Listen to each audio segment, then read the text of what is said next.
Everybody, welcome back into Bayou Time. I'm Harry McCulla, and we got the Executive Director of the Greater Lafourche Port Commission, Chett Chiasson, is with us. And Chett, thanks so much for joining us, man.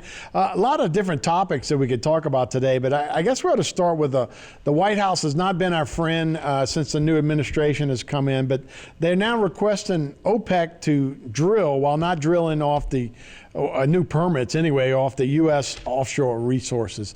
Can we talk a little bit about that and how that maybe affect what's going on down in Fourchon? Yeah, thank you, Harry, for having me on tonight. It feels like a slap in the face. It feels it's just wrong in my opinion, and I think in a lot of people's opinion, to shut down the oil and gas industry here in the Gulf of Mexico, in the United States, and try to do everything in their power to basically squash our industry.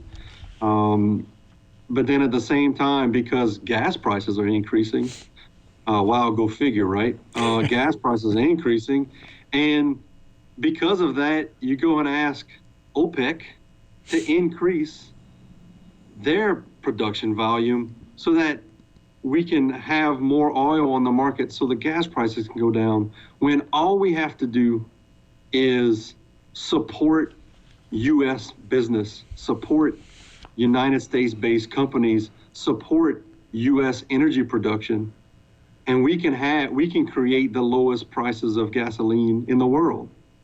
And it benefits the environment because, as we've heard over the last several months, the United States exploration and production of oil and natural gas is the cleanest in the world, with the exception of only one country, Saudi Arabia.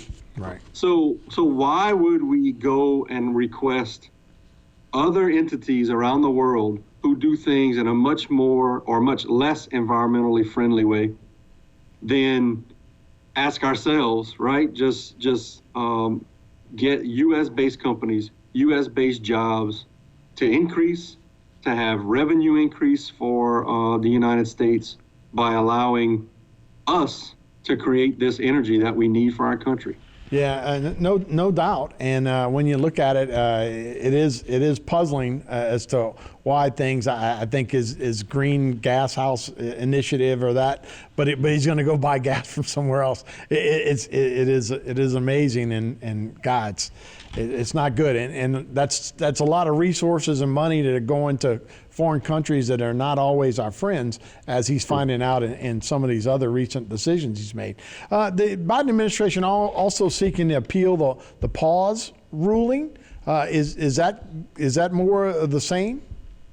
It is more of the same. It's a continued attack on the oil and gas industry and the United States creating its own energy. And it just, again, I think we can't say it enough. It just doesn't make any sense. Yeah. Look, we here are relying on the oil and gas industry. We know that. However, I think it would be unintelligent of us to think that we're not moving into a transition, an energy transition, right? We do. I think everybody knows that we need to look at having more renewable sources of energy.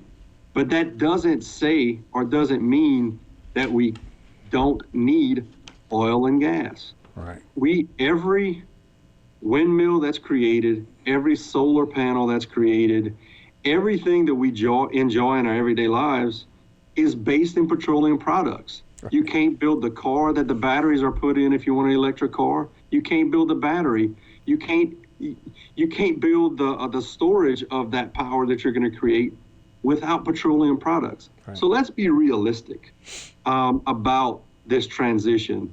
Let's create a U.S.-based energy portfolio that is all of the above. It's a smart, reasonable transition, and I think we all want to be a part of that. Right. And when we're looking at offshore energy, obviously oil and gas is the big player, but wind energy is coming.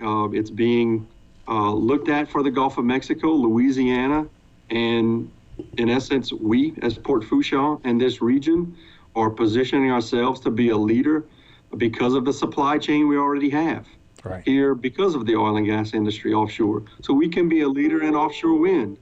But again, we can't get there without petroleum products. We need to be real about that, and we need to move forward with that. Yeah. I mean, even pharmaceutical medicines and that kind of stuff, all important in all petroleum products. Hey, we're talking with Chett, who, of course, is the executive director of the Greater Lafourche Port Commission.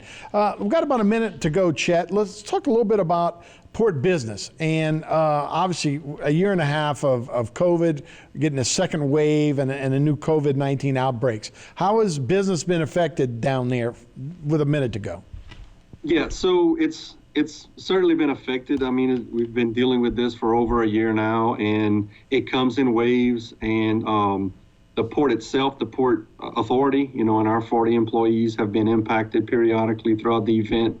And we're doing the things necessary to protect our employees and the facilities in the port. They're dealing with that just as everyone else is around the state and around the country and around the world. So it comes in waves, but I think the important thing is that all of our facilities in the port have continued to provide the services necessary for oil and gas production. And we'll continue to do that. Yeah, well, you guys are doing a heck of a service down there, although we're not always helping on our government sometimes. So, hey, Chett, we appreciate it. We'll be back with more Bayou Time right after this.